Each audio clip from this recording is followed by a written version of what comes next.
Dans les archives poussiéreuses de la Bibliothèque nationale de Rio de Janeiro, un document daté de 1783 révèle une enquête étouffée concernant la mort mystérieuse d'une femme de la haute société coloniale. Les témoignages, consignés puis immédiatement scellés par ordre royal, décrivent une scène si troublante que le prêtre chargé de l'extrême onction refusa d'en parler jusqu'à sa propre mort. Ce que l'on découvrit dans cette chambre close changea à jamais la vie de tous ceux qui franchirent ce seuil. Avant de poursuivre cette histoire, je vous invite à vous abonner à cette chaîne et à me dire en commentaire de quelle ville vous nous écoutez. Ces récits oubliés méritent d'être partagés.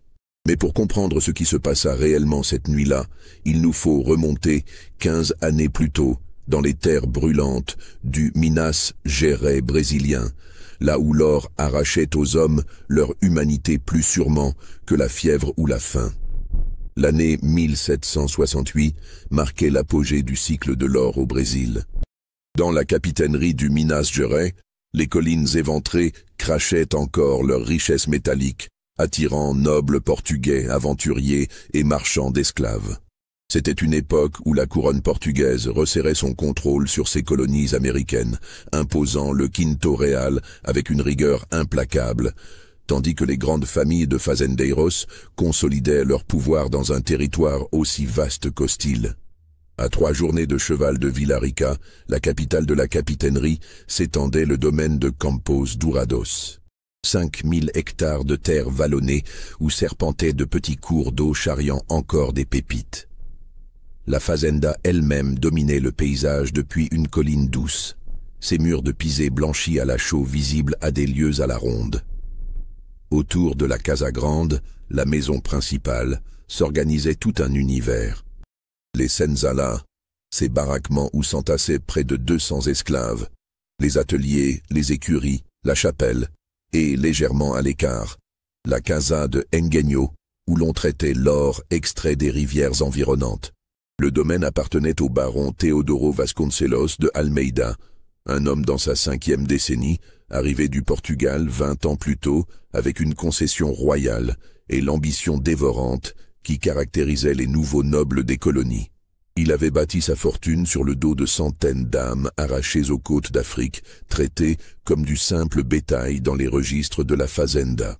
Homme de foi ostentatoire et de charité publique calculée, il finançait la construction d'églises dans les villages alentours, tout en marquant au fer rouge ceux de ses esclaves qui tentèrent de fuir. Mais c'était son épouse, la baronne Constança Amélia de Almeida, qui régnait véritablement sur Campos Dourados. Arrivée du Portugal en 1765 pour un mariage arrangé, elle n'avait que 22 ans lorsqu'elle posa pour la première fois le regard sur ces terres qu'elle apprendrait à dominer avec une volonté de fer. Les domestiques parlaient à voix basse de cette femme à la beauté glaciale, aux yeux d'un vert presque minéral, qui déambulait dans les couloirs de la Casa Grande comme une reine dans son palais, exigeant une déférence absolue. Le baron, souvent absent pour ses affaires à Villarica ou à Rio de Janeiro, laissait à son épouse la gestion quotidienne du domaine. C'était elle qui supervisait le travail au champ, elle qui ordonnait les châtiments, elle qui décidait de l'attribution des tâches. Les esclaves la craignaient plus encore que leur maître. On racontait qu'elle pouvait rester des heures à observer le travail dans les rivières sous le soleil de plomb, immobile sous son ombrelle, scrutant chaque geste avec une attention dévorante. La société coloniale du Minas Gerais vivait selon des codes rigides mais souvent ignorés dans l'intimité des grandes propriétés. Loin du regard de Lisbonne, loin même des autorités de Villarica, les fazendeiros exerçaient un pouvoir quasi absolu. L'Église fermait les yeux sur bien des pratiques, pourvu que les donations continuent d'affluer. La violence quotidienne contre les esclaves était si banale qu'elle ne méritait même plus d'être mentionnée. Dans ce monde clos, chacun savait sa place. Les Blancs commandaient, les mulâtres servaient d'intermédiaires, et les Noirs travaillaient jusqu'à l'épuisement ou la mort. Pourtant, même dans ce système d'oppression totale, certains esclaves se distinguaient par leur compétence, leur beauté ou quelques qualités indéfinissables qui attiraient l'attention des maîtres. C'était le cas de deux jeunes hommes arrivés à Campos Dourados au printemps de 1768 dans une cargaison en provenance de Luanda. Lorsque le convoi d'esclaves atteignit la fazenda, après 3 semaines de marche depuis le port de Rio de Janeiro, la baronne se trouvait justement sur le perron de la Casa Grande, supervisant la distribution des nouvelles semences. Son regard balaya distraitement la file de silhouettes épuisées, enchaînées les unes aux autres, jusqu'à ce qu'il s'arrête brusquement sur 2 jeunes hommes qui marchaient côte à côte. Ils étaient parfaitement identiques. Même taille élancée, même traits finement ciselés, mêmes yeux d'un noir profond qui contrastaient avec l'hébétude résignée des autres captifs. Même dans l'état de dénuement où la traversée de l'océan les avait réduits, même couverts de la poussière des chemins, ils possédaient une présence troublante. Le marchand d'esclaves, un certain Duarte Fonseca, qui fournissait régulièrement le domaine, remarqua l'intérêt de la baronne. « Des jumeaux, Señora Baronesa », expliqua-t-il en s'approchant avec déférence. « Rarissimes. Ils viennent du royaume du Congo. Jeunes, robustes, et selon mes informateurs à Luanda, ils appartenaient à une famille de rang. Remarquez la qualité de leur ossature, la noblesse de leur port, malgré les chaînes. » La baronne descendit lentement les marches, s'approcha des 2 jeunes hommes. Ils devaient avoir 18 ou 19 ans tout au plus. Contrairement aux autres esclaves qui baissaient instinctivement les yeux devant elle, les jumeaux la regardèrent, non pas avec défi, mais avec une sorte de résignation lucide, comme s'ils comprenaient déjà ce que leur particularité allait leur coûter. « Comment se nomment-ils » demanda-t-elle d'une voix étrangement douce. « Dans leur langue, Señora, leurs noms sont imprononçables. On les a baptisés lors de l'embarquement, João et José, simples à retenir. » La baronne fit lentement le tour des 2 jeunes hommes, les examinant avec une attention qui mit mal à l'aise, même le marchand endurci. Elle passa un doigt ganté sur l'épaule de l'un d'eux, traçant une ligne le long de son bras. Le jumeau tressaillit imperceptiblement mais ne recula pas. « Je les prends pour la maison », déclara-t-elle finalement. « Ils ne travailleront pas aux champs, ni aux rivières. Ils seront affectés au service personnel. Combien ?» Le prix fut convenu rapidement. Les jumeaux furent désentravés et conduits immédiatement vers les quartiers des esclaves domestiques, séparés des autres. On leur attribua une petite cellule dans les dépendances adjacentes à la Casa Grande, inhabituel privilège qui ne passa pas inaperçu parmi les autres serviteurs. Dès le lendemain, les jumeaux furent lavés, rasés, habillés de vêtements propres en toile grossière mais décente. On leur assigna des tâches simples dans un premier temps. Nettoyer les couloirs de la maison principale, servir à table lors des repas, porter des messages d'une aile à l'autre de la vaste demeure. La vieille Maria, mulâtre affranchie qui dirigeait le personnel domestique depuis 20 ans, reçut l'ordre de leur enseigner rapidement le portugais. « Ces 2-là, ils sont pour la Señora », murmura-t-elle à sa nièce Benedita, qui servait dans les cuisines. J'ai vu ce regard. Que le Seigneur leur vienne en aide. Maria avait raison de s'inquiéter. Elle avait servi assez longtemps à Campos Dourados pour connaître les habitudes secrètes de la baronne. Au fil des années, plusieurs jeunes esclaves, hommes et femmes, avaient été appelés à servir dans les appartements privés de la maîtresse. Certains en ressortaient le regard vide, d'autres disparaissaient mystérieusement, assignés soudainement aux travaux les plus durs, dans les parties les plus reculées du domaine. On ne posait pas de questions. On baissait les yeux et on priait. Les premières semaines, João et José s'adaptèrent à leur nouvelle existence avec une résignation silencieuse. Ils apprenaient vite le portugais, semblaient comprendre instinctivement ce qu'on attendait d'eux. Leur gémellité fascinait les autres domestiques. Ils bougeaient presque à l'unisson, anticipaient les gestes l'un de l'autre, communiquaient par de simples regards. Cette connexion profonde, loin d'être touchante, ajoutait quelque chose d'inquiétant à leur présence. La baronne les observait constamment. Elle inventait des prétextes pour les faire venir dans ses appartements, porter du linge frais, déplacer un meuble, apporter du café. Elle les faisait attendre, debout, pendant qu'elle lisait ou brodait, jetant de temps à autre un regard évaluateur dans leur direction. Les jumeaux sentaient peser sur eux cette attention dévorante, mais ne comprenaient pas encore ce qu'elle présageait. C'était une nuit de septembre, 3 mois après leur arrivée, que tout bascula. Le baron était parti pour Villarica, où il devait rencontrer des représentants de la couronne au sujet de nouvelles taxes sur l'extraction de l'or. Il serait absent au moins 2 semaines. La baronne fit appeler João dans ses appartements vers minuit, sous prétexte qu'une tapisserie s'était décrochée et devait être réparée immédiatement. João monta l'escalier principal, traversa le couloir aux murs ornés de portraits d'ancêtres portugais qu'il ne connaîtrait jamais, frappa doucement à la porte des appartements de la baronne. Elle lui ordonna d'entrer. La pièce était plongée dans une semi-obscurité, éclairée seulement par quelques bougies. La baronne se tenait près de la fenêtre, vêtue d'un négligé de soie qui laissait deviner les contours de son corps. Elle se tourna vers lui, et João comprit immédiatement qu'aucune tapisserie n'avait besoin d'être réparée. « Approche », ordonna-t-elle doucement. João avança, le cœur battant. Il savait qu'il ne pouvait refuser. Un esclave qui refusait un ordre, quel qu'il soit, pouvait être fouetté à mort, en toute légalité. La baronne s'approcha de lui, si près qu'il pouvait sentir son parfum capiteux, un mélange de lavande et de quelque chose de plus sombre. « Tu es beau », murmura-t-elle en traçant du doigt le contour de sa mâchoire. « Vous êtes beau, toi et ton frère, si semblables. Dis-moi, quand l'un de vous ressent de la douleur, l'autre la ressent-il aussi ?» João ne répondit pas, tétanisé. La main de la baronne descendit le long de son cou, de sa poitrine. « Demain soir, » continua-t-elle d'une voix devenue rauque, « tu viendras ici, et tu amèneras José avec toi. Vous viendrez tous les deux. Tu comprends ?» João hocha faiblement la tête. Le sourire qui étira les lèvres de la baronne n'avait rien d'humain.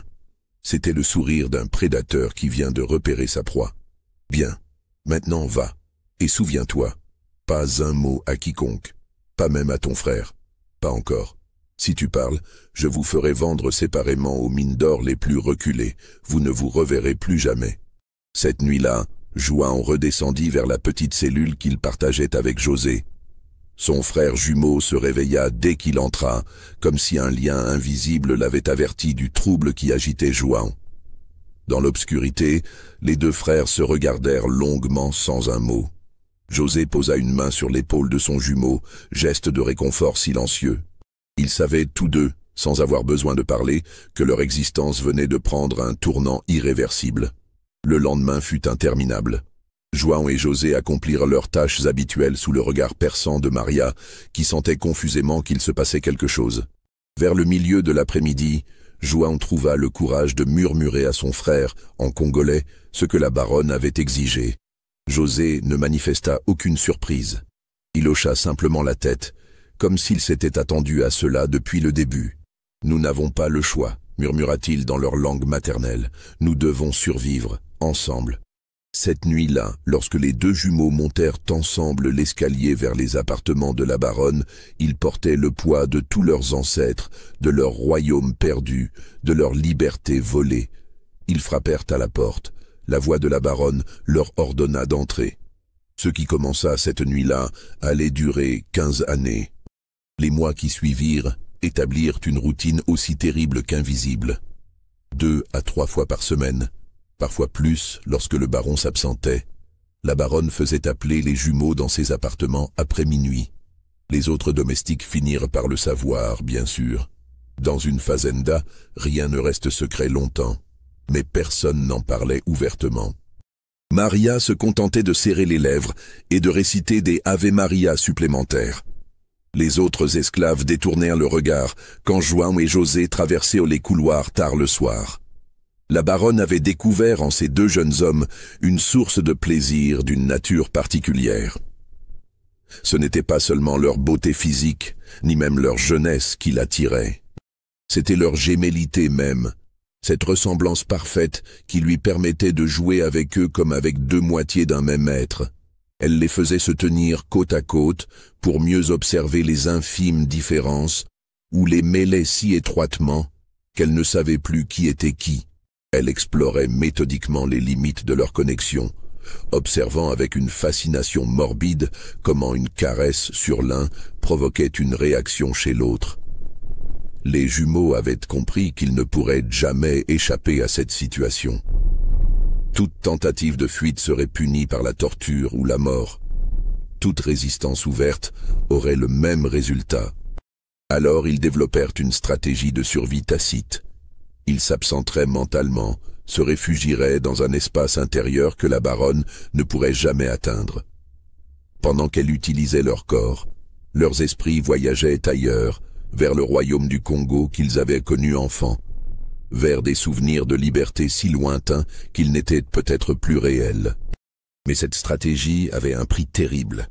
Mois après mois, année après année, quelque chose en eux se brisait lentement. João, qui avait toujours été le plus volubile des deux, devint de plus en plus silencieux.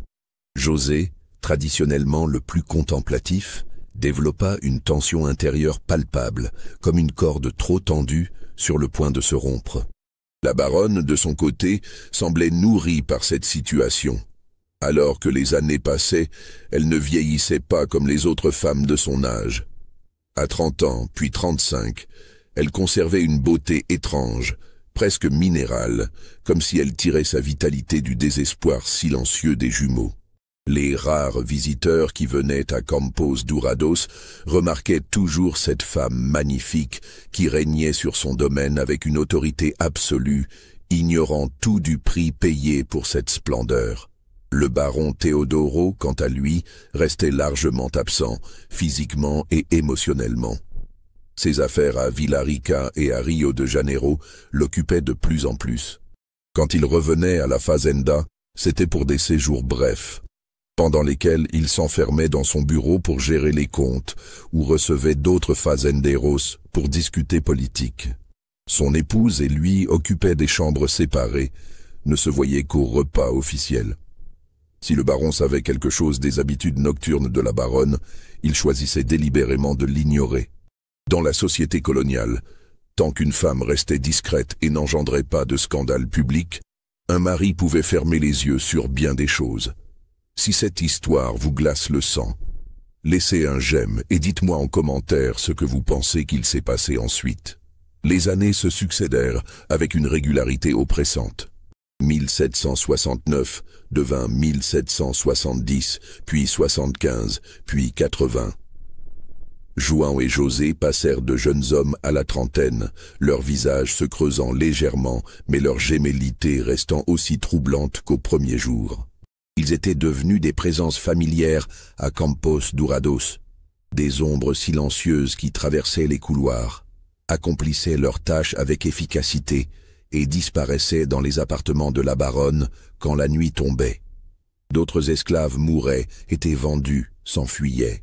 La vieille Maria mourut en 1777, emportant avec elle les secrets qu'elle avait gardés si longtemps. De nouveaux domestiques arrivèrent, qui acceptèrent la situation des jumeaux comme une normalité établie, quelque chose qui avait toujours existé et existerait toujours. Le monde extérieur changeait. La nouvelle des révolutions en Amérique du Nord parvenait jusqu'au Brésil, les idées des Lumières circulaient dans les salons de Villarica, mais rien ne changeait vraiment à Campos Dourados. Ce fut en 1782 que les premières fissures apparurent dans ce système si parfaitement rodé. La baronne commençait à vieillir, enfin. Non pas avec la douceur résignée d'autres femmes de 40 ans, mais avec rage. Elle voyait apparaître de fines rides au coin de ses yeux, remarquait que sa peau perdait un peu de son élasticité, sentait que quelque chose en elle commençait à se flétrir. Cette découverte la plongea dans une rage froide. Elle devint plus exigeante envers les jumeaux, comme si elle pouvait arracher à leur corps jeune la jeunesse qui lui échappait. Les sessions qui se limitaient autrefois à quelques heures s'étendaient parfois jusqu'à l'aube. Elle inventait des jeux de plus en plus cruels, cherchant constamment de nouvelles façons de les humilier, de tester les limites de leurs liens gémellaires, de sonder les profondeurs de leur dégradation. João et José, maintenant dans leur 33e année, portèrent sur leur visage les traces de 15 années d'abus. Leurs yeux, autrefois si expressifs, étaient devenus presque vides. 2 puits d'obscurité dans lesquels plus rien ne se reflétait. Ils bougeaient comme des automates, accomplissaient mécaniquement ce qu'on attendait d'eux, survivaient d'une nuit à l'autre sans plus vraiment espérer. Mais quelque chose couvait en eux, quelque chose que même eux n'avaient pas encore identifié. C'était comme une braise qui aurait continué de brûler sous des années de cendres, attendant patiemment le moment de raviver la flamme. Cette braise avait un nom, même s'ils refusaient de le reconnaître, la haine. Ils haïssaient la baronne avec une intensité qui avait grandi lentement, année après année, nuit après nuit. Une haine si profonde qu'elle en devenait presque abstraite, un élément fondamental de leur être comme leur sang ou leurs os. Ils la haïssaient pour ce qu'elle leur avait pris, pour ce qu'elle avait fait d'eux, pour les années volées et l'humanité piétinée. Et surtout, ils la haïssaient pour la facilité avec laquelle elle avait pu le faire, protégée par un système qui la considérait comme leur propriétaire légitime. L'hiver de 1783 fut particulièrement rude pour la région du Minas Gerais. Des pluies diluviennes transformèrent les chemins en torrents de boue, isolant les fazendas les unes des autres pendant des semaines. À Campos Dourados, cette isolation amplifia l'atmosphère étouffante qui régnait déjà dans la Casa Grande. Le baron Teodoro était reparti pour Rio de Janeiro début juin, juste avant le début des pluies. Il devait y rencontrer des financiers et des représentants de la couronne pour discuter de nouveaux investissements dans l'extraction de l'or. Son absence, prévue pour 3 semaines, s'étendit à 2 mois, en raison des intempéries qui rendaient les routes impraticables. La baronne se retrouva donc seule, enfermée dans sa propriété avec ses esclaves et ses domestiques. L'isolement sembla exacerber quelque chose en elle. Elle devint plus imprévisible, plus cruelle. Elle ordonna des punitions arbitraires pour des fautes imaginaires, fit fouetter un jeune esclave qui l'avait regardé une seconde de trop. Les domestiques marchaient sur des œufs, évitant autant que possible de croiser son regard. C'est durant cette période qu'elle commença à montrer les premiers signes d'une obsession dévorante envers les jumeaux. Elle ne se contentait plus de les faire venir quelques nuits par semaine. Elle exigeait leur présence quotidiennement, parfois dès l'après-midi. Elle les faisait rester dans ses appartements pendant des heures, les observant lire, manger, simplement exister, comme si elle cherchait à percer le secret de leur lien. « Racontez-moi votre enfance », leur ordonnait-elle un jour étendue sur sa méridienne. « Je veux savoir comment c'était là-bas, dans votre royaume sauvage. » João et José échangèrent un regard. Ils parlaient rarement du Congo, même entre eux. Ces souvenirs étaient trop douloureux, appartenaient à une vie si lointaine qu'elle semblait irréelle. « Notre père était forgeron, señora », commença doucement José, la voix rouillée par des années de silence. « Il fabriquait des outils, des armes. Nous l'aidions à la forge. La chaleur, le bruit du marteau sur l'enclume, l'odeur du métal chauffé, nous aimions ce travail. » « Et votre mère ?» pressa la baronne, les yeux brillants d'une curiosité malsaine. « Elle tissait, » continua João. « Elle faisait les plus beaux tissus du village.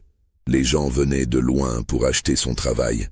Ils nous ont pris pendant la saison sèche, » ajouta José, la voix se durcissant légèrement. « Des marchands sont venus.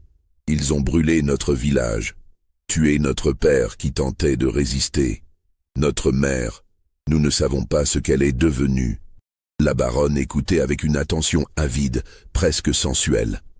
Elle se délectait de leur douleur comme d'autres se délectent d'un bon vin.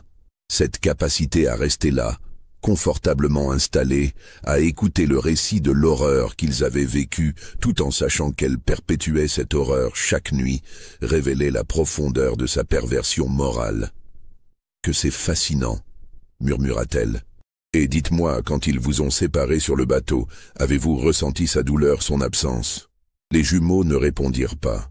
La baronne n'insista pas. Elle avait obtenu ce qu'elle voulait, un aperçu de leur souffrance originelle, de cette blessure fondamentale qui ne guérirait jamais. Les jours passaient avec une lenteur écrasante. Les pluies continuaient, isolant complètement la fazenda. Le courrier n'arrivait plus. Aucune nouvelle du baron. Les provisions commençaient à manquer. Une tension sourde s'installait parmi les habitants de Campos Dourados. C'est durant cette période que Benedita, la nièce de feu Maria qui avait hérité du rôle de responsable des domestiques, remarqua un changement subtil chez les jumeaux. Elle les observait depuis des années avec un mélange de pitié et d'impuissance. Mais récemment, elle avait perçu quelque chose de nouveau dans leur attitude. Ce n'était pas de l'espoir. L'espoir avait déserté leur cœur depuis longtemps. C'était quelque chose de plus sombre, de plus dangereux. Un soir, alors qu'elle apportait du linge propre à leur cellule, elle les trouva assis face à face, se tenant les mains, murmurant dans leur langue maternelle. Ils s'interrompirent brusquement quand elle entra. Le regard qu'ils lui lancèrent la fit reculer instinctivement. Pour la première fois depuis qu'elle les connaissait, elle eut peur d'eux. « La señora vous demande », dit-elle rapidement, déposant le linge et s'enfuyant presque. Cette nuit-là, dans les appartements de la baronne, quelque chose de nouveau se produisit. La baronne était d'humeur étrange, à la fois excitée et mélancolique. Elle avait bu plus que d'habitude, un porto sucré qu'elle sirotait entre 2 gorgées de vin. Ses gestes étaient moins contrôlés, ses paroles moins mesurées. « Vous savez, » dit-elle aux jumeaux, alors qu'ils se tenaient debout près de son lit, « vous êtes les seules constantes de ma vie. Mon mari me néglige. Les années passent. Mes parents au Portugal sont morts sans que j'aie pu les revoir. Mais vous êtes toujours là, fidèles, soumis, mes créatures parfaites. » Elle se leva, s'approcha de João, caressa son visage avec une tendresse qui aurait pu sembler affectueuse si elle n'avait pas été teintée de cette possession malsaine. « Parfois, je me demande si vous me haïssez, » continua-t-elle, sa voix devenant plus douce, presque enfantine. « Si, dans vos têtes, vous imaginez me tuer. Le faites-vous? Rêvez-vous de m'étrangler pendant mon sommeil ?» Le silence qui suivit fut épais, presque palpable. João et José ne répondirent pas, mais quelque chose dans l'atmosphère changea imperceptiblement. La baronne, même dans son état d'ébriété partielle, le sentit. Un frisson la parcourut. Elle rit nerveusement. « Bien sûr que non, » dit-elle, plus pour se rassurer que pour les convaincre. « Vous n'oseriez jamais. Vous savez ce qui vous arriverait. » Les semaines suivantes virent l'état mental de la baronne se détériorer progressivement. L'isolement, l'absence prolongée de son mari, l'ennui écrasant de la vie à la fazenda pendant la saison des pluies, tout contribuait à la plonger dans une sorte de fièvre obsessionnelle. Elle passait des heures devant son miroir à examiner son reflet, cherchant désespérément les signes du temps qui passait. Elle faisait venir les jumeaux de plus en plus souvent, parfois juste pour les regarder, fascinée par leur jeunesse préservée, leur beauté qui semblait défier les années. Un après-midi de juillet, alors que la pluie tambourinait contre les fenêtres avec une violence inhabituelle, la baronne fit une découverte qui allait précipiter les événements. En fouillant dans les affaires des jumeaux, elle le faisait régulièrement, par pur sadisme, pour leur rappeler qu'ils n'avaient droit à aucune intimité. Elle trouva un petit sachet de tissu caché sous leur paillasse. À l'intérieur, des herbes séchées, des racines, des fragments de ce qui ressemblait à de l'écorce. Elle reconnut certaines plantes, en ignorait d'autres. Une odeur amère s'en dégageait. Son cœur se mit à battre plus vite. Était-ce du poison? Préparait-il quelque chose contre elle? Elle fit appeler les jumeaux immédiatement en plein jour, dans le grand salon. C'était inhabituel. Normalement, elle ne les convoquait que dans l'intimité de ses appartements. Mais cette fois, quelque chose de différent animait la baronne. C'était de la peur, même si elle refusait de l'admettre. « Qu'est-ce que c'est » demanda-t-elle sèchement en brandissant le sachet. João et José échangèrent un regard rapide. José prit la parole, sa voix restant neutre. « Des plantes de notre pays, señora. Nous les avons recueillies dans la forêt au fil des années. Elles nous rappellent notre terre. »« Vous mentez » siffla la baronne. « Ce sont des herbes de sorcellerie, de macumba. Vous prépariez un sort contre moi. »« Non, señora, » répondit calmement João. Certaines servent à soigner les maux d'estomac, d'autres à faciliter le sommeil. C'est tout. La baronne les scruta longuement, cherchant des signes de tromperie. Mais les visages des jumeaux restaient impénétrables. Ces masques parfaits qu'ils avaient appris à porter au fil des années. Finalement, elle jeta le sachet au feu qui brûlait dans la cheminée, malgré la chaleur moite. « Si je découvre que vous préparez quoi que ce soit contre moi, dit-elle d'une voix glaciale, je vous ferai écorcher vif, lentement, devant tous les esclaves de la fazenda. Vous comprenez? Oui, señora, répondirent-ils à l'unisson. Mais alors qu'ils quittaient le salon, la baronne remarqua quelque chose qui la troubla profondément. Pour la première fois en 15 ans, elle avait vu une étincelle dans leurs yeux. Pas de peur, pas de soumission. Quelque chose d'autre. Quelque chose qui ressemblait dangereusement à du défi. Cette nuit-là, la baronne dormit mal. Elle fit des cauchemars étranges où les jumeaux se tenaient au pied de son lit, immobiles, la regardant avec ses yeux vides qui semblaient voir à travers elle. Elle se réveilla plusieurs fois en sursaut, le cœur battant, scrutant l'obscurité de sa chambre pour s'assurer qu'elle était seule. Le lendemain matin, elle fit appeler Benedita. « Les jumeaux », dit-elle sans préambule. « Ils se comportent étrangement ?» Benedita hésita. Elle savait qu'il était dangereux de dire la vérité à la baronne, mais aussi dangereux de mentir. « Ils sont toujours silencieux, señora, ils font leur travail. Mais quoi ? Ils parlent entre eux, dans leur langue, plus qu'avant. Et parfois je les trouve qui se tiennent juste les mains, pendant des heures, comme s'ils se disaient des choses sans parler. » La baronne congédia Benedita d'un geste impatient. Cette confirmation de ses propres observations ne fit qu'amplifier son malaise. Elle sentait que quelque chose lui échappait, que le contrôle absolu qu'elle avait exercé pendant tant d'années commençait à se fissurer. Cette pensée était intolérable. Les jours suivants, elle intensifia sa surveillance. Elle faisait suivre les jumeaux partout, exigeait des rapports détaillés sur leurs moindres faits et gestes. Elle fouilla encore leurs cellules, n'y trouva rien de suspect. Mais plus elle cherchait, plus elle sentait grandir en elle une angoisse sourde.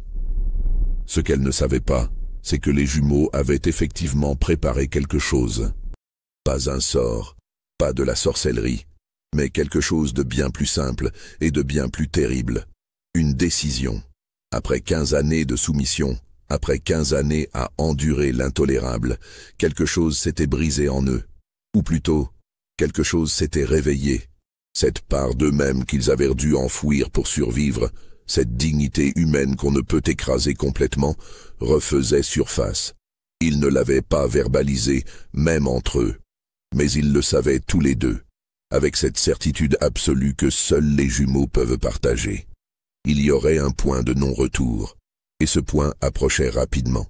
La fin du mois de juillet apporta enfin une accalmie dans les pluies. Les chemins commencèrent à s'assécher. Un messager réussit à atteindre Campos Dourados avec une lettre du baron. Il annonçait son retour imminent, dans 1 semaine tout au plus. La baronne lut cette missive avec des sentiments contradictoires. D'un côté, le retour de son mari signifiait la fin de l'isolement. De l'autre, cela impliquerait aussi la fin de sa liberté absolue sur les jumeaux. Cette pensée déclencha en elle une sorte de frénésie. Si son mari revenait, elle devrait redevenir l'épouse respectable, modérer ses excès. Elle avait 1 semaine. 1 semaine pour assouvir tous ses désirs réprimés, pour aller jusqu'au bout de cette obsession qui la consumait. La nuit du 28 juillet 1783, elle fit préparer ses appartements avec un soin particulier. Des bougies partout, du vin en abondance, de l'encens qu'elle avait fait venir de Rio de Janeiro. Elle revêtit sa plus belle robe de chambre en soie cramoisie, se parfuma à l'eau de rose, se coiffa avec une attention maniaque. Elle se regarda longuement dans son miroir, scrutant son reflet avec une intensité fiévreuse. À 40 ans, elle était encore belle, mais les marques du temps commençaient à s'imprimer sur son visage. Cette réalité la remplissait d'une rage sourde. Elle fit appeler les jumeaux vers 11 heures du soir. Le message fut transmis par un jeune domestique nerveux qui trouva Juan et José dans leur cellule, assis face à face dans le silence, comme ils le faisaient souvent ces derniers temps. Les deux hommes échangèrent un long regard quand l'ordre leur parvint. Quelque chose passa entre eux, une communication silencieuse que seuls des jumeaux peuvent partager. Puis ils se levèrent et suivirent le domestique à travers les couloirs sombres de la Casa Grande. Quand ils entrèrent dans les appartements ce soir-là, ils sentirent immédiatement que quelque chose était différent. La baronne les attendait, debout près de la fenêtre, un verre de vin à la main. Son regard brillait d'une intensité qui dépassait tout ce qu'ils avaient vu auparavant. Ce n'était plus seulement du désir ou de la cruauté. C'était quelque chose de plus profond, de plus déséquilibré. Une sorte de désespoir vorace qui cherchait à se nourrir de leur jeunesse, de leur beauté, comme si elle pouvait ainsi arrêter le temps. « Approchez », ordonna-t-elle, sa voix légèrement pâteuse. Elle avait déjà bu, beaucoup. Cette nuit sera différente. Cette nuit, je veux voir jusqu'où va vraiment votre lien. Je veux comprendre ce qui vous unit. Les heures qui suivirent furent parmi les plus éprouvantes que les jumeaux aient jamais vécues. La baronne, désinhibée par le vin et l'excitation, les poussa dans leur dernier retranchement. Elle ne se contentait plus de prendre du plaisir. Elle voulait les briser complètement, détruire jusqu'à la dernière parcelle d'humanité qu'ils avaient réussi à préserver. Elle les forçait à se regarder pendant qu'elle les utilisait, cherchant à lire sur leur visage la douleur, la honte, la dégradation. « Vous vous haïssez maintenant, n'est-ce pas ?» murmurait-elle avec un sourire cruel. « Vous ne pouvez plus vous regarder sans penser à tout ce que je vous ai fait faire. J'ai détruit même votre lien sacré. » Mais elle se trompait. Ce qu'elle ne comprenait pas, ce qu'elle n'avait jamais compris, c'est que leur lien était précisément ce qui les avait permis de survivre. Chaque humiliation subie ensemble les rapprochait au lieu de les séparer. Chaque nuit d'horreur renforçait cette connexion profonde au lieu de l'éroder. Ils s'étaient soutenus mutuellement à travers 15 années d'enfer, et ce soutien silencieux était devenu la seule chose qui les maintenait encore en vie. Vers 2 heures du matin, la baronne vida une nouvelle carafe de vin. Ses mouvements devenaient moins coordonnés, ses paroles moins cohérentes. Mais son exigence, elle, ne diminuait pas. Elle continuait de donner des ordres de plus en plus dégradants, de plus en plus cruels. Puis, à un moment précis dont ni Juan ni José ne pourraient jamais se rappeler avec exactitude, elle les força à accomplir un acte tellement contraire à leur nature, tellement abject, que quelque chose en eux céda définitivement. Ce ne fut pas une décision consciente. Ce ne fut pas de la colère soudaine. Ce fut plutôt comme si un barrage invisible, construit patiemment au fil de 15 années pour contenir leur humanité brisée, venait soudainement de se fissurer irrémédiablement. Un silence tomba sur la pièce. Un silence dense, presque palpable, si différent du silence résigné qui les avait accompagnés pendant toutes ces années. C'était un silence qui portait en lui une décision, une finalité. La baronne, dans son délire d'ivresse et de pouvoir, ne le remarqua pas immédiatement. Elle riait, un rire aigu et déséquilibré, se versant encore du vin dans son verre avec des gestes maladroits. Du liquide rouge se renversa sur sa robe de chambre, formant une tache sombre qui s'élargissait lentement. « Encore », ordonna-t-elle en se tournant vers eux, le verre à moitié levé. « Je veux que vous… » Elle s'interrompit brusquement. Les jumeaux s'étaient levés. Ils se tenaient côte à côte, immobiles, et ils la regardaient. Mais ce n'était plus le regard vide, soumis, éteint qu'elle connaissait depuis 15 ans. C'était un regard différent. Un regard qui voyait vraiment, qui jugeait, qui avait franchi une ligne invisible. Pour la première fois depuis des années, la baronne ressentit quelque chose qu'elle croyait avoir oublié, la peur. Une peur primitive, viscérale, qui lui noua soudainement l'estomac. « Qu'est-ce que vous me regardez comme ça ?» demanda-t-elle, sa voix tremblante trahissant son malaise. « Je vous ai donné un ordre. » Les jumeaux ne répondirent pas. Ils ne bougèrent pas. Ils continuèrent simplement de la regarder avec cette intensité nouvelle, troublante. Dans leurs yeux noirs, la baronne vit soudain se refléter 15 années d'horreur. 15 années de nuits interminables. 15 années de dignité piétinée. Et pour la première fois, elle comprit vraiment ce qu'elle avait fait. Non pas intellectuellement, elle l'avait toujours su, mais viscéralement, avec tout son être. « Je vous ordonne de... » commença-t-elle, mais sa voix se brisa. José fit un pas en avant. Un seul pas, lent, mesuré. Puis João fit de même. Ils avançaient vers elle avec une synchronisation parfaite, deux ombres identiques se déplaçant comme une seule entité. Leurs visages restaient neutres, presque sereins. Mais il y avait dans leur regard quelque chose d'absolument implacable. La baronne recula, heurtant le dossier de son fauteuil. Le verre lui échappa des mains, se brisant au sol dans un bruit cristallin qui sembla anormalement fort dans le silence de la pièce.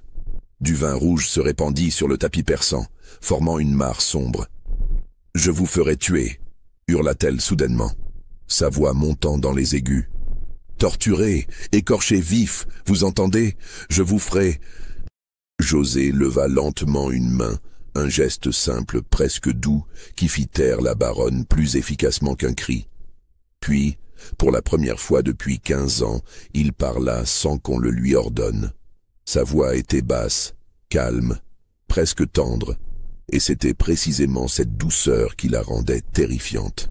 « Non, señora, dit-il simplement, vous ne ferez rien de tout cela, parce que vous savez ce qui va se passer maintenant. Vous le savez depuis le début. C'était écrit dès le premier soir où vous nous avez fait monter ici. Nous ne sommes pas des objets, nous ne l'avons jamais été. Et ce soir, vous allez enfin le comprendre. » La baronne voulut hurler pour appeler à l'aide, mais sa voix se coinça dans sa gorge. La peur lui serrait la poitrine comme un étau. Elle essaya de reculer encore, mais ses jambes refusèrent de lui obéir. Elle se retrouva acculée contre le fauteuil, tremblante, le souffle court. João s'approcha alors, se plaçant de l'autre côté. Les jumeaux l'encadraient maintenant. Deux présences identiques qui semblaient avoir fusionné en une seule force inexorable. João tendit la main et, avec une douceur presque obscène après tout ce qu'elle leur avait fait subir, toucha le visage de la baronne. « 15 ans », murmura-t-il, sa voix chargée d'une émotion contenue si longtemps qu'elle en était devenue presque abstraite. « 15 ans que vous prenez, que vous volez, que vous détruisez. Vous pensiez que nous ne ressentions rien, que nous n'étions pas vraiment humains. Regardez-nous maintenant, señora. Regardez ce que vous avez créé. » La baronne les regarda, vraiment regarda, peut-être pour la première fois. Elle vit dans leurs yeux toute la souffrance qu'elle avait causée, toute l'humanité qu'elle avait niée, toute la dignité qu'elle avait piétinée. Et cette vision, cette reconnaissance forcée de l'horreur qu'elle avait perpétrée systématiquement pendant 15 années, fut comme un coup de poignard dans son esprit. « Non » gémit-elle faiblement. « Je n'ai pas... »« Si » coupa José, sa voix toujours douce mais inflexible. « Vous avez fait, chaque nuit, pendant 15 ans, et maintenant vous allez le ressentir, pas la douleur physique. Nous ne sommes pas comme vous, mais la douleur de voir vraiment ce que vous avez fait, de le comprendre, de le porter. » Les jumeaux posèrent alors leurs mains sur les épaules de la baronne, pas violemment, presque gentiment, mais avec une fermeté qui ne tolérait aucune échappatoire. Ils la forcèrent à s'asseoir dans le fauteuil, la maintenant là, l'obligeant à rester immobile, à les regarder. Et ils commencèrent à parler. Pour la première fois depuis leur arrivée à Campos Dourados, ils racontèrent leur histoire. Leur vraie histoire. Pas les fragments que la baronne avait déjà entendus, mais tout. Leur enfance au Congo, la beauté de leur village, l'amour de leurs parents, le jour où les marchands d'esclaves étaient venus, la violence de la capture, la mort de leur père qui tentait de les protéger, les cris de leur mère qu'on emmenait ailleurs, la traversée de l'océan dans la cale puante du navire négrier, la vente sur les marchés, et puis leur arrivée ici, à Campos Dourados. Ils racontèrent la première nuit, et la deuxième, et toutes les nuits qui avaient suivi. Ils décrivirent chaque humiliation, chaque dégradation, chaque instant où ils avaient senti leur humanité s'éroder un peu plus. Ils parlèrent de la façon dont ils avaient dû se fragmenter mentalement pour survivre, de la façon dont ils s'étaient soutenus l'un l'autre dans l'obscurité, de la façon dont leurs liens gémellaires étaient devenus à la fois leur salut et leur malédiction. Et pendant qu'ils parlaient, la baronne était forcée d'écouter, forcée de voir son propre reflet dans le miroir horrible de leurs paroles, forcée de reconnaître ce qu'elle avait toujours refusé de reconnaître, qu'ils étaient humains, pleinement humains, et que ce qu'elle leur avait fait était une monstruosité absolue. La confrontation avec cette vérité fut trop violente pour son esprit. La baronne avait construit toute son existence sur une fiction soigneusement maintenue, que les esclaves n'étaient pas vraiment des personnes, que leur souffrance ne comptait pas vraiment, que son plaisir justifiait tout. Cette fiction s'était effondrée brutalement, et sous les décombres, il ne restait que l'horreur nue de ses actes. Son corps commença à réagir avant même que son esprit ne puisse pleinement intégrer ce qui se passait. Un tremblement la saisit, d'abord léger, puis de plus en plus violent.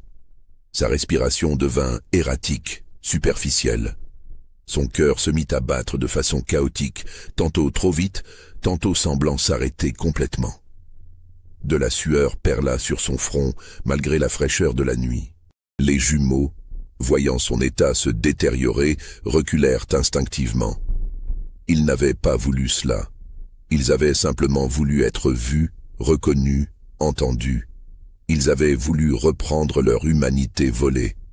Mais ils réalisèrent soudainement que forcer la baronne à voir cette humanité, après 15 ans de déni, pouvait avoir des conséquences qu'ils n'avaient pas anticipées. « Señora » dit Juan, une note d'inquiétude perçant dans sa voix. La baronne ne répondit pas. Son regard était devenu vitreux, absent. Sa bouche s'ouvrait et se fermait spasmodiquement, cherchant de l'air qui semblait refuser d'entrer dans ses poumons. Ses mains griffaient les accoudoirs du fauteuil, ses ongles creusant des sillons dans le velours rouge. « Mon Dieu !» murmura José en congolais. « Qu'avons-nous fait ?» Ils observèrent, horrifiés et impuissants, le corps de la baronne se convulser de plus en plus violemment. Ce n'était pas un empoisonnement, ce n'était pas une strangulation, c'était quelque chose de plus profond, de plus fondamental. Le choc psychologique de la confrontation avec sa propre monstruosité, combiné à des années d'excès alcoolique et peut-être à une condition cardiaque non diagnostiquée, était en train de provoquer une défaillance complète de son système. La baronne émit un son étranglé, un râle qui n'avait rien d'humain. Ses yeux se révulsèrent, ne montrant plus que le blanc. De l'écume rosâtre apparut au coin de ses lèvres. Son corps entier se tendit dans un spasme final, comme un arc bandé à son maximum. Puis, tout aussi brusquement, elle s'affaissa. Le silence retomba sur la pièce, plus profond encore qu'avant. Les seuls sons étaient le crépitement mourant des bougies et la respiration haletante des jumeaux. Juan s'approcha lentement, tendit une main tremblante vers le cou de la baronne. Il chercha le pouls, attendit. Rien. Il recommença, appuyant plus fort, cherchant désespérément un signe de vie. Rien. « Elle est morte », murmura-t-il, et sa voix était remplie d'une incrédulité totale. José s'approcha à son tour, vérifia également, confirma. La baronne Constanza Amelia de Almeida était morte. Morte sans qu'il l'ait frappée, sans qu'il l'ait étranglée, sans qu'il lui ait administré de poison. Morte de la confrontation brutale avec l'horreur de ses propres actes. Morte de voir vraiment, pour la première fois, l'humanité des êtres qu'elle avait torturés pendant 15 ans. Les jumeaux reculèrent, s'éloignèrent du corps. Ils se regardèrent dans la lumière vacillante des bougies mourantes. Aucun des deux ne savait quoi dire, quoi penser, quoi ressentir. Ils cherchaient en eux-mêmes du soulagement, de la joie, même de la satisfaction vengeresse. Mais ils ne trouvaient qu'un vide immense, un abîme d'épuisement émotionnel si profond qu'il semblait ne jamais pouvoir être comblé. « Qu'est-ce que nous faisons maintenant ?» demanda finalement Juan dans leur langue maternelle, sa voix brisée trahissant des années de traumatisme refoulé. José ne répondit pas immédiatement. Il regarda autour de lui. Les bougies qui s'éteignaient une à une, les bouteilles de vin vides, les vêtements épars, le corps inerte de la femme qui avait dominé chaque aspect de leur vie pendant 15 années. Toute cette scène semblait irréelle, comme un cauchemar dont on ne peut pas se réveiller. « Nous attendons », répondit-il finalement, sa voix étonnamment calme. « L'aube vient. On nous trouvera bientôt. Et alors tout sera fini, d'une façon ou d'une autre. » Ils s'assirent côte à côte sur le sol, le dos contre le mur, à quelques pas du corps de la baronne. Leurs mains se trouvèrent naturellement, s'entrelacèrent avec la familiarité de toute une vie. C'était le même geste qu'ils avaient fait 1000 fois au fil des années, dans leurs cellules, quand la nuit devenait trop lourde et que seul le contact physique de l'autre pouvait les empêcher de sombrer complètement. « Tu crois qu'elle est en enfer maintenant ?» demanda Juan après un long silence. José réfléchit longuement avant de répondre. « Je ne sais pas. Je ne sais même pas si l'enfer existe. Mais si oui, elle y était déjà, je pense. Nous y étions tous. Ce lieu, cette fazenda, c'était l'enfer. Et peut-être que maintenant, enfin, nous pouvons en sortir. » Ils restèrent ainsi, côte à côte, regardant la lumière grise de l'aube commencer à filtrer à travers les rideaux lourds. Les bougies s'éteignirent une à une, plongeant progressivement la pièce dans une pénombre qui semblait presque miséricordieuse, voilant l'horreur de la scène. Aucun des deux ne pleura.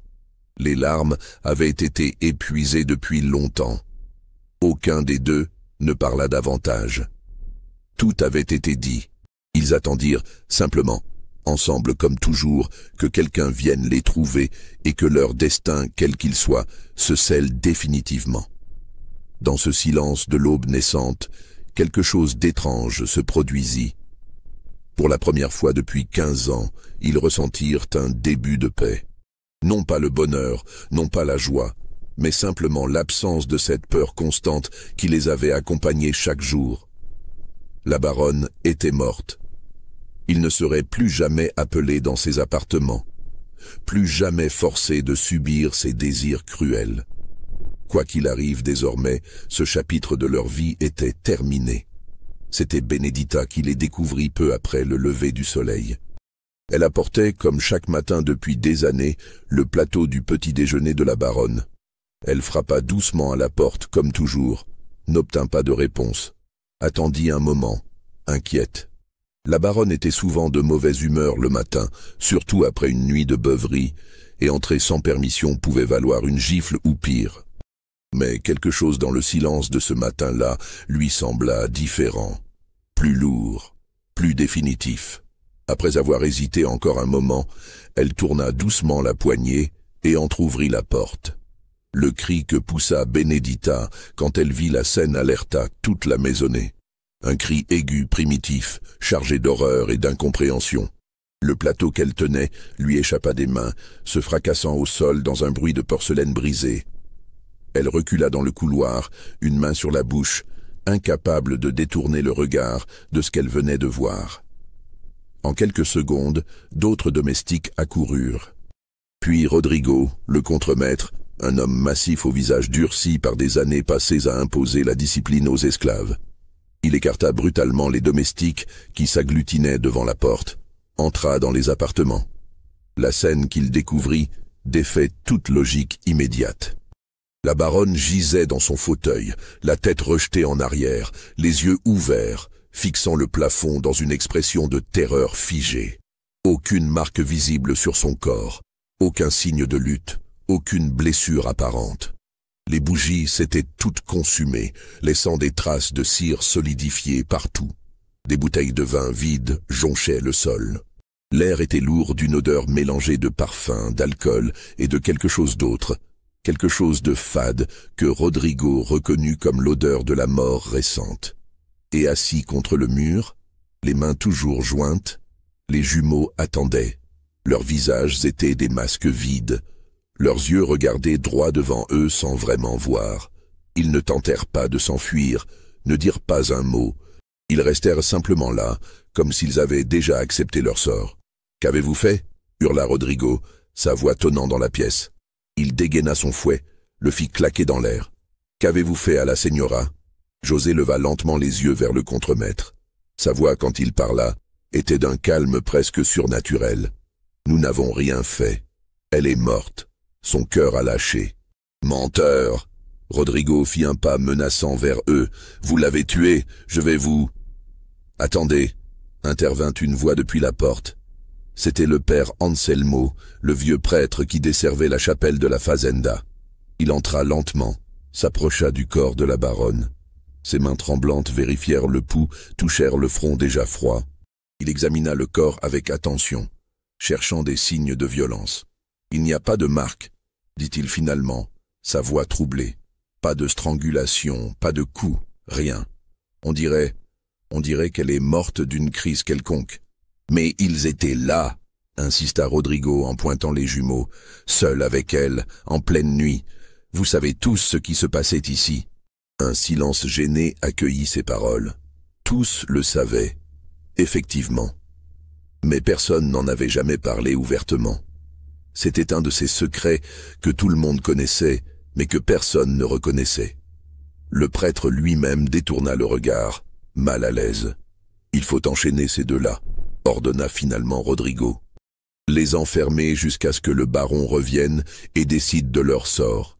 Et quelqu'un doit partir immédiatement pour Villarica, alerter les autorités. » Les jumeaux furent saisis sans ménagement, traînés hors des appartements. Ils ne résistèrent pas, se laissèrent faire avec la même passivité qu'ils avaient montrée face à tout ce qui leur était arrivé au fil des années. On les jeta dans la cave qui servait de prison pour les esclaves récalcitrants, un espace sombre et humide où l'eau suintait des murs et où les rats couraient librement. Pendant ce temps, la fazenda entière était plongée dans le chaos. Les domestiques chuchotaient dans les coins, spéculant sur ce qui s'était réellement passé. Les esclaves des champs, quand la nouvelle leur parvint, réagirent avec un mélange de peur et d'espoir confus. La mort de la baronne changeait quelque chose dans l'ordre établi, mais personne ne savait encore si ce changement serait pour le meilleur ou pour le pire.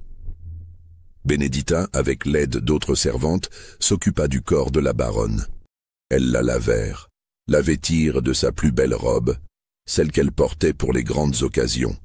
En accomplissant ces tâches rituelles, Benedita ne pouvait s'empêcher de regarder le visage de la morte. L'expression de terreur ne s'était pas effacée. Même dans la mort, la baronne semblait voir quelque chose d'horrible, quelque chose qui l'avait suivi au-delà du voile. « Qu'est-ce qui a pu lui faire si peur ?» murmura une des jeunes servantes. Benedita ne répondit pas. Elle avait ses propres théories, mais les garderait pour elle. Certaines vérités étaient trop dangereuses à exprimer à voix haute. Un messager partit au galop pour Villarica dès que l'aube fut assez avancée pour rendre les chemins visibles. Il portait une lettre urgente du contremaître expliquant la situation et demandant la présence immédiate du magistrat. Un autre courrier fut envoyé pour tenter de joindre le baron Teodoro, qui devait être quelque part sur la route entre Rio de Janeiro et la fazenda. Les jours qui suivirent furent suspendus dans une étrange attente. La fazenda continuait de fonctionner, mais de manière mécanique, sans âme. Le corps de la baronne reposait dans la chapelle, sous la garde constante de domestiques qui priaient à voix basse. Dans la cave, João et José restaient assis côte à côte dans l'obscurité, ne parlant presque pas, se contentant de tenir leurs mains jointes. « Tu as peur ?» demanda João le deuxième jour, brisant un long silence. José réfléchit avant de répondre. « Non, je pensais que oui, mais non. J'ai vécu dans la peur pendant 15 ans. Maintenant, elle est morte, et je suis libre. Même si cette liberté ne dure que quelques jours de plus avant qu'il nous tue, elle existe. Pour la première fois depuis que nous avons quitté notre pays, je me sens libre. » João hocha la tête dans l'obscurité.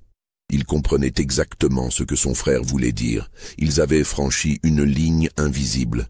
Quoi qu'il arrive maintenant, ils ne seraient plus jamais des esclaves dans leur esprit.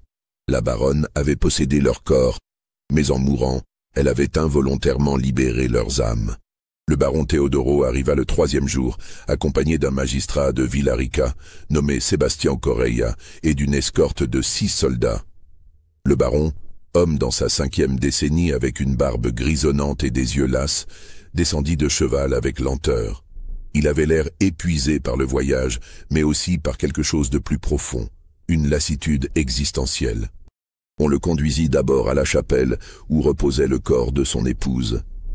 Il resta là longtemps, seul, à regarder le visage figé de la femme qu'il avait épousée presque 20 ans auparavant. Quand il ressortit enfin, son expression était indéchiffrable. Le magistrat Correia était un homme méthodique, dans sa quarantaine, connu dans la région pour sa rigueur et son incorruptibilité relative, une qualité rare dans les colonies. Il commença immédiatement son enquête, interrogeant tous les domestiques, examinant les appartements où la baronne était morte, prenant des notes détaillées. Il fit ensuite appeler le médecin local, un certain Doutor Fernandez, qui avait étudié à Coimbra avant de s'installer au Brésil. L'homme examina le corps de la baronne avec attention, utilisant les connaissances médicales limitées de l'époque. Aucun signe de violence, conclut-il après un examen approfondi. Pas de poison apparent, bien que je ne puisse pas exclure certaines substances qui ne laissent pas de traces. Le corps ne présente pas de rigidité anormale, pas d'odeur caractéristique. Les yeux, ils montrent des signes de ce qu'on appelle une hémorragie conjonctivale. Mais cela peut résulter d'un effort violent ou d'une crise cardiaque. Alors, quelle est votre conclusion ? Demanda le magistrat. Le médecin hésita. Si je devais me prononcer, je dirais une défaillance cardiaque soudaine, possiblement déclenchée par une consommation excessive d'alcool. La señora avait, d'après ce que j'ai entendu, un penchant pour le vin, et le cœur d'une femme de son âge soumis à des excès répétés. Mais ces hommes étaient présents, insista Rodrigo le contremaître.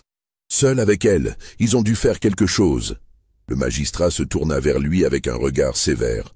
La présence ne signifie pas culpabilité. Nous devons établir les faits, pas suivre des suppositions. Il ordonna qu'on amène les jumeaux. Ils furent sortis de la cave, crasseux, affamés, mais se tenant toujours droit. On les fit comparaître dans le grand salon, devant le magistrat, le baron, le prêtre, le médecin et plusieurs témoins. Le magistrat Correia les observa longuement avant de parler. Il avait vu beaucoup de choses dans sa carrière, mais ces 2 hommes le troublaient.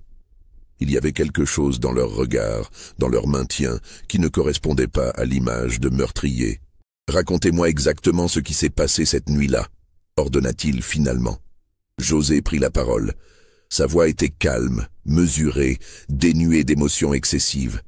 Il raconta, non pas tout, certaines choses ne pouvaient être dites, mais suffisamment.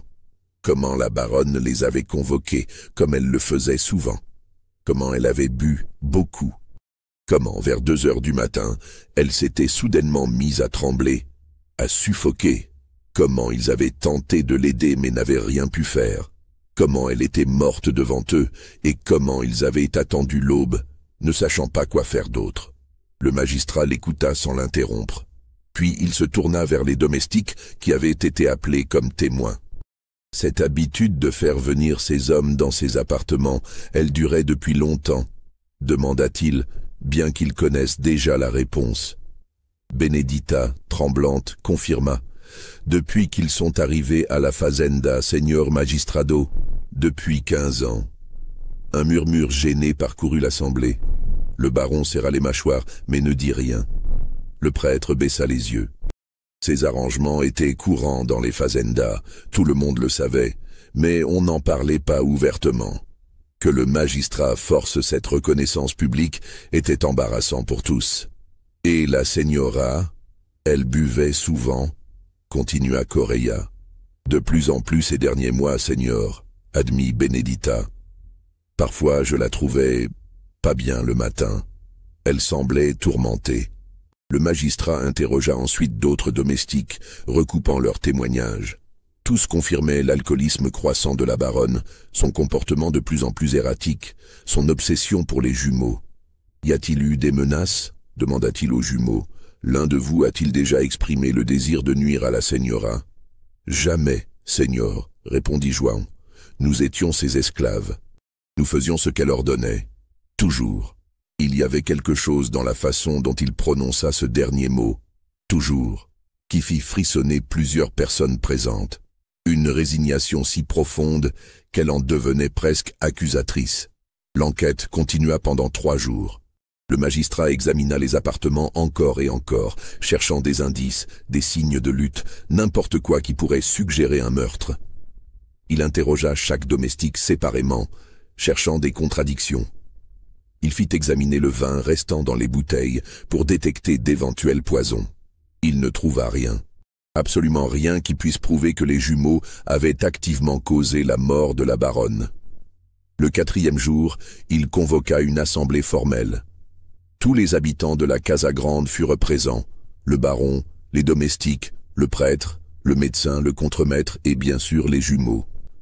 Le magistrat Correia se leva, ses documents à la main, et prononça son verdict avec une solennité grave. Après une enquête approfondie, j'ai examiné tous les témoignages, tous les éléments matériels et consulté l'expertise médicale disponible. Ma conclusion est la suivante.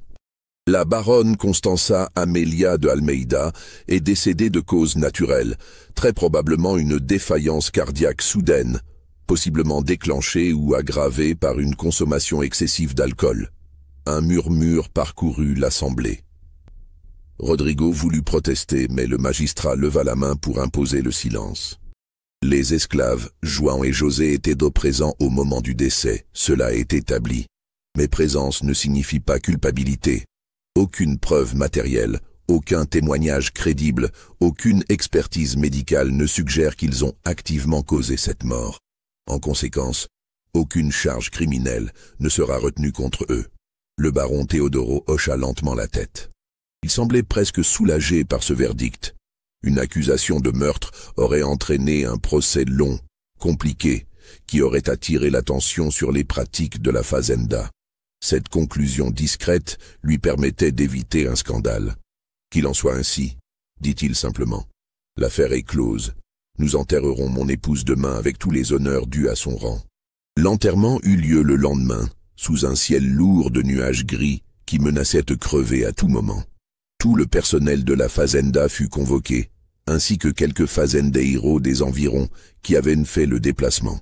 La baronne fut inhumée dans la crypte familiale sous la chapelle, dans un cercueil de bois précieux importé de Rio de Janeiro. Le père Anselmo prononça les oraisons habituelles, parlant de la générosité de la défunte, de sa piété, de ses bonnes œuvres. Les mots sonnaient creux aux oreilles de ceux qui savaient la vérité. Mais personne ne dit rien. On enterrait les morts avec leurs secrets. João et José ne furent pas autorisés à assister à la cérémonie. Ils restèrent dans leurs cellules, écoutant de loin les chants religieux et les glas qui marquaient la descente du cercueil dans la terre. Quand tout fut terminé, quand les derniers invités furent partis, le baron les fit appeler dans son bureau. C'était la première fois que les jumeaux entraient dans cette pièce. Un grand espace lambrisé, rempli de livres et de documents, dominé par un bureau massif en bois sombre. Le baron était assis derrière ce bureau, une pile de papiers devant lui. Il les regarda longuement sans parler. « Je sais ce qu'elle était », dit-il finalement, sa voix fatiguée. « Je l'ai toujours su, mais c'était mon épouse, et dans cette société, un homme ne doit pas intervenir dans certaines affaires. » Les jumeaux ne répondirent pas. Ils n'avaient rien à dire à cet homme qui avait fermé les yeux pendant 15 ans. Le baron poussa les documents vers eux. « Ce sont vos lettres d'affranchissement. À partir de maintenant, vous êtes des hommes libres. Prenez-les et partez, aujourd'hui même. Je ne veux plus jamais vous voir. » João prit les documents d'une main tremblante. Des papiers. De simples morceaux de papier qui faisaient d'eux des êtres humains, aux yeux de la loi. Il les regarda longuement, comme s'il n'arrivait pas à croire qu'ils étaient réels. « Pourquoi ?» demanda José. « Pourquoi nous libérer ?» Le baron eut un sourire amer. « Parce que je ne peux pas vous garder ici. Vous me rappelleriez constamment ce qui s'est passé. Et peut-être que c'est la seule chose juste à faire. Allez-vous-en. Recommencez ailleurs. Essayez d'oublier. Les jumeaux sortirent du bureau, tenant ces précieux documents contre leur poitrine. Ils retournèrent à leurs cellules, rassemblèrent leurs maigres possessions, quelques vêtements, rien d'autre. Benedita leur prépara un baluchon avec de la nourriture pour plusieurs jours. « Que Dieu vous protège !» leur dit-elle à voix basse, les larmes aux yeux. « Allez loin d'ici. Oubliez cet endroit maudit. » Ils quittèrent Campos Dourados en fin d'après-midi, marchant côte à côte sur le chemin poussiéreux qui s'éloignait de la fazenda. Ni l'un ni l'autre ne se retourna. Derrière eux, la casa grande blanchie à la chaux s'élevait sur sa colline, un monument à des années d'horreur qu'ils ne voulaient plus jamais revoir. Ils marchèrent pendant des heures, jusqu'à ce que la nuit tombe et qu'ils ne puissent plus distinguer le chemin. Alors ils s'arrêtèrent, s'assirent sous un arbre, et pour la première fois depuis cette nuit terrible, ils se permirent de ressentir vraiment. Les larmes vinrent enfin. 15 ans de larmes retenues, de douleurs refoulées, de dignité piétinée. Ils pleurèrent dans les bras l'un de l'autre, deux hommes brisés qui tentaient de se reconstruire à partir des fragments de ce qu'ils avaient été.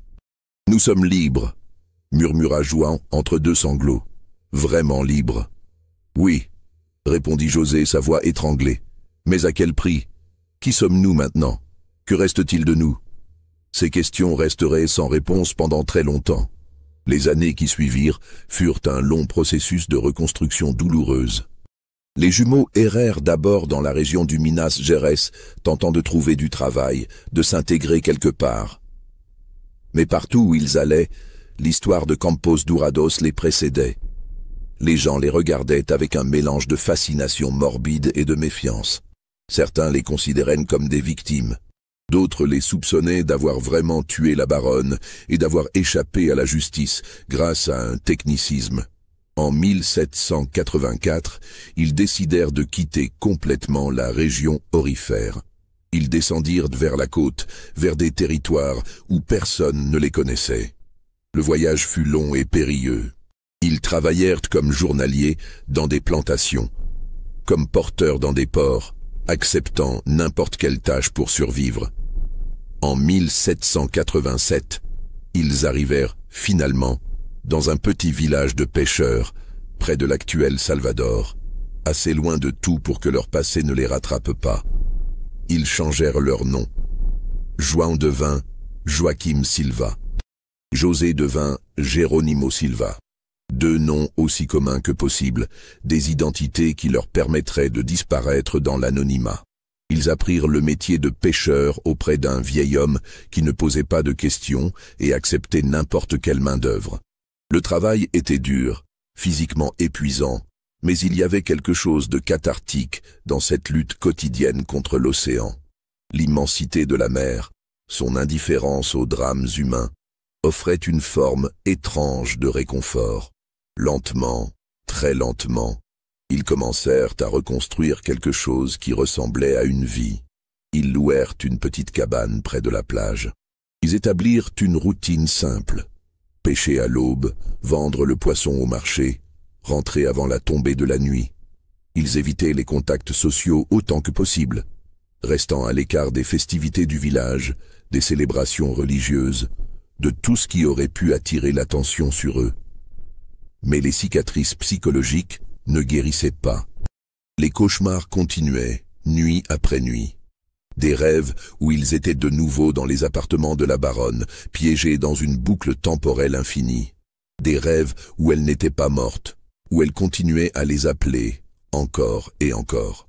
Juan se réveillait souvent en sueur, tremblant, et trouvait José déjà éveillé, les yeux grands ouverts dans l'obscurité, incapable de se rendormir.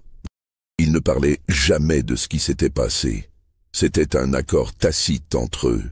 Ces 15 années appartenaient à un passé qu'ils tentaient désespérément d'enterrer. Mais le silence sur le sujet créait un poids invisible qui pesait constamment sur eux. En 1801, Juan commença à montrer des signes de déclin. Ce n'était rien de physique au début, juste une lassitude croissante, un désintérêt progressif pour tout.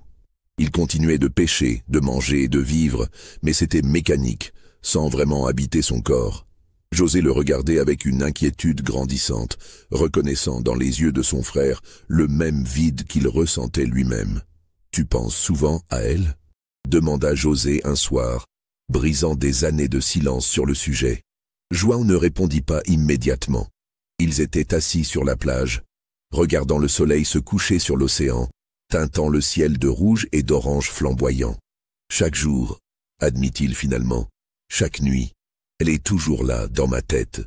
Parfois je me demande si nous l'avons vraiment tuée, ou si c'est nous qu'elle a tuée. » José comprit exactement ce que son frère voulait dire. La baronne était morte physiquement, mais elle continuait d'exister en eux. Un fantôme qui hantait chaque pensée, chaque moment de repos, chaque tentative de se construire un avenir. João mourut au début de l'année 1802 d'une fièvre soudaine qui le terrassa en quelques jours. Il délira pendant ses dernières heures, parlant en congolais, revenant à leur enfance, appelant leurs parents morts depuis longtemps. José resta à son chevet jour et nuit, tenant sa main, murmurant des paroles de réconfort que son frère n'entendait probablement plus. Quand João exhala son dernier souffle, José sentit quelque chose se briser définitivement en lui. Perdre son jumeau, c'était perdre plus que la moitié de son âme. C'était perdre le seul témoin de son existence, le seul être qui comprenait vraiment ce qu'ils avaient vécu. Il se retrouvait soudainement et absolument seul dans un monde qui lui était devenu étranger. Il enterra João dans le petit cimetière du village sous une simple croix de bois sans nom. Puis, il retourna à sa cabane vide et réalisa qu'il n'avait plus de raison de continuer. Les 12 années qui suivirent furent une longue descente lente vers la fin. José continuait de pêcher, mais c'était par pure habitude, non par volonté de vivre. Il parlait de moins en moins, mangeait juste assez pour ne pas mourir de faim. Les autres pêcheurs du village le regardaient avec pitié, cet homme vieillissant prématurément qui semblait porter le poids du monde sur ses épaules. En 1814, à l'âge de 49 ans, José sentit que son temps touchait à sa fin. Ce n'était pas une maladie particulière, juste un épuisement total, un corps et un esprit qui avaient simplement cessé de vouloir continuer. Il passa ses derniers jours allongé dans sa cabane, regardant par la petite fenêtre le ciel qui changeait de couleur au fil des heures. La veille de sa mort, il eut une vision. Ou peut-être était-ce un rêve. Il ne savait plus faire la différence. Il se voyait jeune à nouveau, dans le royaume du Congo, avant que tout ne s'effondre. Son père travaillait à la forge, le marteau résonnant sur l'enclume dans un rythme régulier et rassurant.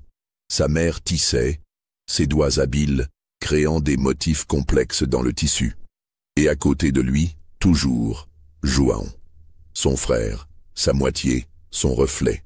« Nous rentrons à la maison », murmura João dans la vision, et son sourire était le premier sourire vrai que José avait vu sur son visage depuis des décennies. José mourut dans son sommeil cette nuit-là, le corps retrouvé plusieurs jours plus tard, par un voisin inquiet de ne pas l'avoir vu. Le curé du village, le père Mateus, un homme bon qui avait toujours respecté la vie privée de cet étranger silencieux, s'occupa de l'enterrement. Il nota dans les registres paroissiaux, le 23 février de l'année 1814, est décédé Geronimo Silva, pêcheur, âgé d'environ 49 ans, sans famille connue. Cause du décès, vieillesse et mélancolie profonde. Enterré au cimetière paroissial. Une vie entière, des décennies de souffrances, de survie, de tentatives de reconstruction, résumées en quelques lignes dans un registre qui serait bientôt oublié. Le père Mateus l'enterra à côté de son frère, sous une croix identique. Ils ne savaient pas toute leur histoire, ne comprendraient jamais vraiment ce qu'ils avaient enduré. Mais ils sentaient confusément qu'il y avait là une tragédie plus grande que ce qu'ils pouvaient imaginer. À Campos Dourados, pendant ce temps, la vie avait continué. Le baron Teodoro s'était remarié rapidement, avec une jeune femme douce nommée Inès, qui lui donna 3 enfants.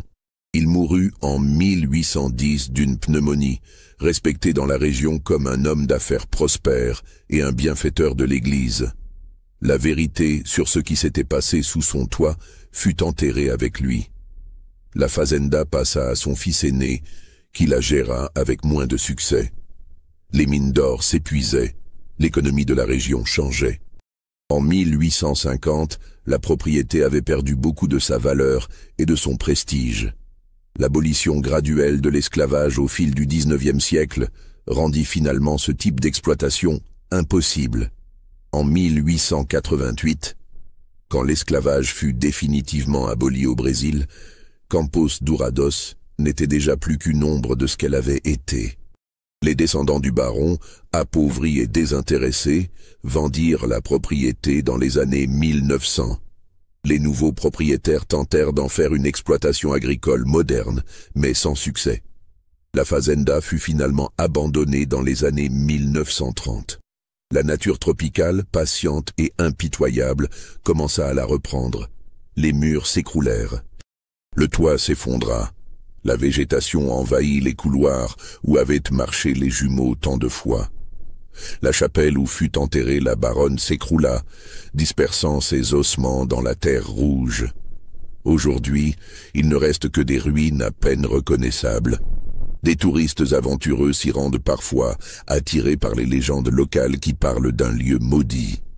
Des archéologues ont fait quelques fouilles, récupérant des fragments de poterie, des outils, des ossements anonymes.